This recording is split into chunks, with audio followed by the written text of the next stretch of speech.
इस वीडियो में हम क्लास 9th का एक्सरसाइज 4.2 का क्वेश्चन नंबर 2 को सॉल्व करेंगे। तो देखिए डियर स्टूडेंट्स, क्वेश्चन नंबर 2 में हमसे क्या कहा गया है, right 4 solutions for each of the following equations. यानी कि इस क्वेश्चन में जो हमें ये 3 इक्वेशंस दी गई हैं, हमें इन सभी के 4 सॉल्यूशन लिखने हैं। तो देखिए हम कैसे करेंगे, सबसे पहले हम फर्स्ट पार्ट को सॉल्व करते हैं। इसके हमें 4 सॉल्यूशन लिखने हैं, तो उसके लिए हम क्या करेंगे कि इस तरह से हम एक टेबल बना लेंगे। अब देखिए ये हम कैसे करेंगे, सबसे पहले यहाँ पर हम इस टेबल में x और y की वैल्यू लिखेंगे। तो यहाँ पर हम इस तरह से सबसे पहले 4 पार्ट्स इसके बना लेंगे। ये हमारे हो गए। 4 पार्ट्स क्यों बनाए हैं, क्योंकि हमें 4 सॉल्यूशन बताने हैं इसलिए। अब देखिए हम यहाँ पर क्या करेंगे इस इक्वेशन में कि अगर हमें x की वैल्यू फाइंड करना है तो y की वैल्यू को लेट करेंगे, और अगर y की वैल्यू फाइंड करना है तो x की वैल्यू को लेट करेंगे।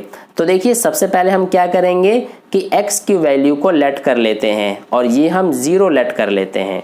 ठीक है, तो यहाँ से हमारा y की वैल्यू आएगा। देखिए अब ये हमारा 2 है, सबसे पहले तो 2 लिखेंगे, फिर x है और x की वैल्यू हमने 0 लेट किया है तो इसकी जगह पर लिखेंगे हम 0 प्लस में क्या है y इक्वल में 7। तो यहाँ से जब 2 का 0 से मल्टीप्लाई करेंगे तो ये पूरा 0 बन जाएगा, यानी y की वैल्यू क्या आ गया 7। तो इस तरह से यहाँ पर आपने देखा कि जब हमने x की वैल्यू 0 लेट किया तो y की वैल्यू 7 आ गया। तो यहाँ पर हमारा x की वैल्यू क्या लेट किया था 0, तो y की वैल्यू 7 आ गया, यानी ये हमारा हो गया एक सॉल्यूशन। इसी तरह से अब हम इस वाले पार्ट में दूसरा सॉल्यूशन फाइंड करेंगे। तो उसके लिए क्या करेंगे अब हम कि सबसे पहले हमने x की वैल्यू 0 लेट किया था, अब हम x की वैल्यू 1 लेट कर लेंगे। तो देखिए सबसे पहले क्या है 2x है और x की वैल्यू हमने 1 लेट किया इस बार, तो x की प्लेस पर 1 रखेंगे, फिर प्लस में y इक्वल्स टू 7। अब देखिए यहाँ पर 2 का 1 से मल्टीप्लाई करेंगे तो 2 1 जा 2 हो जाएगा, प्लस में y इक्वल्स टू 7। अब y की वैल्यू क्या आ जाएगा, ये हमारा 7 और ये 2 प्लस का इक्वल के इधर जाके माइनस का 2 हो जाएगा। तो y की वैल्यू क्या आ गया हमारा 7 माइनस 2 करेंगे तो 5 आ जाएगा। यानी कि जब हमने x की वैल्यू 1 लेट किया तो y की वैल्यू 5 आ गया। तो इसको लिख लेंगे, x की वैल्यू हमने 1 लेट किया था तो y की वैल्यू 5 आ गया। तो ये हमारा हो गया सेकंड सॉल्यूशन। अब इसी तरह से थर्ड एंड फोर्थ सॉल्यूशन को भी फाइंड करेंगे। तो देखिए ये हम कैसे करेंगे, अब यहाँ पर हमने x की वैल्यू 0 और 1 लेट किया। अब जरूरी नहीं है कि हम x की वैल्यू ही लेट करेंगे, हम y की वैल्यू भी लेट कर सकते हैं। तो देखिए इस बार मैं y की वैल्यू लेट कर लेता हूँ 1। तो इस बार हम क्या करेंगे, अब x की वैल्यू फाइंड करेंगे। तो यहाँ पर हमारा क्या है 2x प्लस में y है, y की वैल्यू हमने 1 लेट किया तो इसकी प्लेस पर 1 लिखेंगे इक्वल्स टू 7। तो यहाँ से ये हो जाएगा 2x इक्वल्स टू ये प्लस का 1 इक्वल के इधर जाके क्या हो जाएगा माइनस का 1। तो 7 में से 1 माइनस करेंगे तो 6 आ जाएगा। तो यहाँ से x की वैल्यू क्या आ जाएगा, ये 6, ये 2 इधर मल्टीप्लाई में है, इधर आके डिवाइड हो जाएगा। तो ये 2 1 जा 2, ये 2 3 जा 6, यानी x की वैल्यू क्या आ गया 3। तो यहाँ पर आपने देखा जब हमने y की वैल्यू 1 लेट किया तो x की वैल्यू 3 आ गया। तो इस बार हमने y की वैल्यू 1 लेट किया था तो x की वैल्यू 3 आ गया। तो ये हमारा हो गया थर्ड सॉल्यूशन। अब इसी तरह से फोर्थ सॉल्यूशन भी फाइंड करेंगे। तो इस बार मैं क्या करूंगा कि x की वैल्यू 2 लेट कर लूंगा। आप इसकी जगह पर कोई और भी लेट कर सकते हैं, ये आपकी मर्जी है। तो यहाँ पर हम क्या करेंगे, अब सबसे पहले इसमें हमारा 2x है, x की वैल्यू हमने 2 लेट किया है, प्लस में y इक्वल्स टू 7 है। तो ये 2 इंटू 2 2 जा 4 हो जाएगा, यानी कि ये 2 2 जा 4 प्लस का हो जाएगा। तो ये इक्वल के इधर जाएगा तो माइनस हो जाएगा, यानी y इक्वल्स टू 7 और ये हमारा इधर जाके -4 हो गया। तो y की वैल्यू क्या आ जाएगा 7 माइनस 4 3। तो यहाँ पर आपने देखा जब हमने x की वैल्यू 2 लेट किया था तो y की वैल्यू क्या आ गया 3। तो ये हमारे 4 सॉल्यूशंस आ गए इस वाले इक्वेशंस के। आपके जो सॉल्यूशन है वो इस आंसर से डिफरेंट भी हो सकता है, ये आपके ऊपर डिपेंड करता है कि आपने x और y की वैल्यू क्या लेट किया है। ठीक है, तो ये हमारा हो गया फर्स्ट पार्ट का सॉल्यूशन कंप्लीट। अब यहाँ पर हम सेकंड पार्ट को करेंगे, यानी कि जो ये सेकंड वाला इक्वेशन है इसके भी 4 सॉल्यूशन फाइंड करेंगे। तो इसके लिए इसमें भी हम सबसे पहले इस तरह से एक टेबल बना लेंगे, ये हमारा इस तरह से। अब देखिए इसमें हमारा ये x हो जाएगा, ये y हो जाएगा। अब इसके भी हम 4 पार्ट्स करेंगे क्योंकि इसमें भी हमें 4 सॉल्यूशन फाइंड करनी है।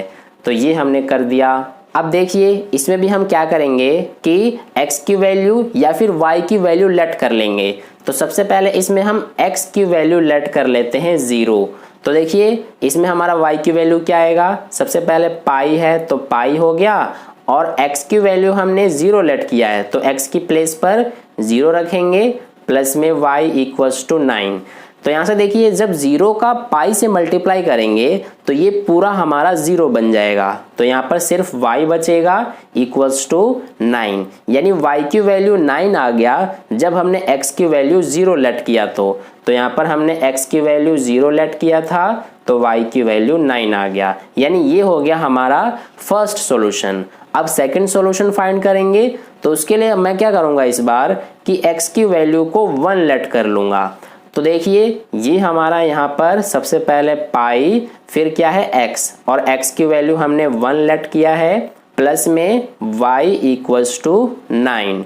तो यहाँ से पाई का जब हम 1 से मल्टीप्लाई करेंगे तो ये हमारा क्या आएगा, पाई ही आएगा, प्लस में y इक्वल्स टू 9। अब यहाँ से y इक्वल्स टू क्या आएगा, ये 9, और ये प्लस का पाई इक्वल के इधर जाके माइनस का पाई हो जाएगा, यानी y की वैल्यू क्या आ गया हमारा 9 माइनस पाई। तो इस तरह से हमने इसमें क्या किया है, x की वैल्यू 1 लेट किया है। तो यहाँ पर लिख लेंगे x की वैल्यू 1 लेट करने पर y की वैल्यू क्या आया है, 9 माइनस पाई। तो ये हमारा हो गया सेकंड सॉल्यूशन। अब फाइंड करेंगे थर्ड सॉल्यूशन।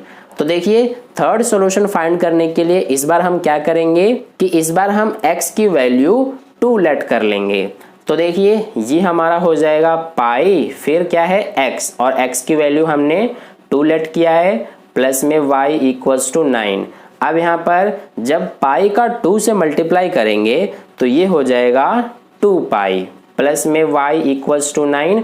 अब y की वैल्यू फाइंड करेंगे तो ये 9, ये प्लस का 2 पाई इक्वल के इधर जाके माइनस का 2 पाई हो जाएगा, यानी y की वैल्यू 9 माइनस 2 पाई आ गया जब हमने x की वैल्यू 2 लेट किया। तो इस बार हमने x की वैल्यू 2 लेट किया तो y की वैल्यू 9 माइनस 2 पाई ये आ गया।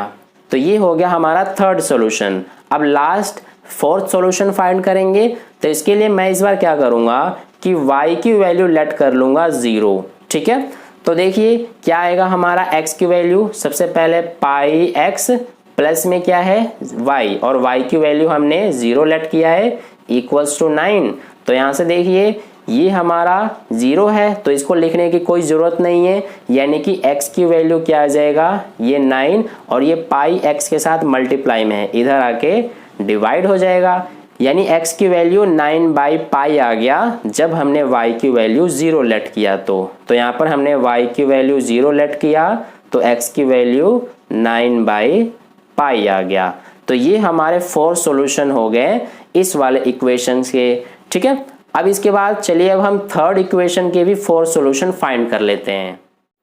तो डियर स्टूडेंट्स थर्ड इक्वेशन हमें ये दिया गया है। अब देखिए इसमें भी हम क्या करेंगे, सबसे पहले हम इस तरह से एक टेबल बना लेंगे। तो ये हम यहाँ पर टेबल बना लिए हैं, ये x हो जाएगा, ये y, इसके भी हम 4 पार्ट्स करेंगे। तो ये हमने यहाँ पर कर दिया। अब देखिए इसमें मैं क्या करूँगा, सबसे पहले कि मैं यहाँ पर x की वैल्यू लेट कर लूँगा 1। ठीक है, तो ये हमारा x है तो x की वैल्यू हमने 1 लेट किया है तो 1 लिखेंगे इक्वल्स टू क्या है 4y। तो y की वैल्यू क्या आएगा, देखिए ये 1, ये 4y के साथ मल्टीप्लाई में है, इक्वल के इधर आएगा तो डिवाइड हो जाएगा, तो यहाँ पर y बचा, यानी y की वैल्यू 1/4 आ गया जब हमने x की वैल्यू 1 लेट किया। तो यहाँ पर ये हमारा x की वैल्यू 1 और y की वैल्यू 1/4 आ गया। तो ये हमारा हो गया फर्स्ट सॉल्यूशन। अब फाइंड करेंगे सेकंड सॉल्यूशन। तो उसके लिए इस बार हम क्या करेंगे इस बार मैं y की वैल्यू 0 लेट कर लूँगा, तो यहाँ पर लिखेंगे y इक्वल्स टू 0। अब देखिए ये हमारा है x इक्वल्स टू 4, y है, y की वैल्यू हमने 0 लेट किया, तो यहाँ से देखिए x की वैल्यू क्या आएगा, 4 का 0 से मल्टीप्लाई करेंगे तो 0 ही आएगा, यानी कि हमने इसमें y की वैल्यू 0 लेट किया तो x की वैल्यू भी 0 ही आ गया। तो ये हो गया सेकंड सॉल्यूशन। अब फाइंड करेंगे थर्ड सॉल्यूशन। तो देखिए इस बार हम क्या करेंगे कि y की वैल्यू 1 लेट कर लेंगे, तो ये हमारा हो जाएगा x इक्वल्स टू 4, y की वैल्यू हमने 1 लेट किया तो x की वैल्यू क्या आ जाएगा, 4 मल्टीप्लाई में 1 यानी 4 1 जा 4, तो ये आ गया हमारा x की वैल्यू 4, यानी y की वैल्यू 1 लेट करने पर x की वैल्यू 4 आ गया, तो ये हो गया थर्ड सॉल्यूशन। अब लास्ट है फोर्थ सॉल्यूशन, तो उसके लिए इस बार हम x की वैल्यू 2 लेट कर लेते हैं, ठीक है।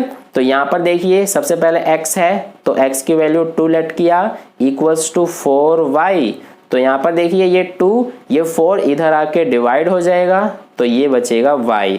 अब ये 2 1 जा 2, 2 2 जा 4, यानी कि 1/2 इक्वल्स टू y, यानी y की वैल्यू 1/2 आ गया जब हमने x की वैल्यू 2 लेट किया। तो यहाँ पर x की वैल्यू 2 और y की वैल्यू 1/2, ये हमारा फोर्थ सॉल्यूशन हो गया। तो इसी के साथ क्वेश्चन नंबर 2 का सॉल्यूशन कंप्लीट हुआ।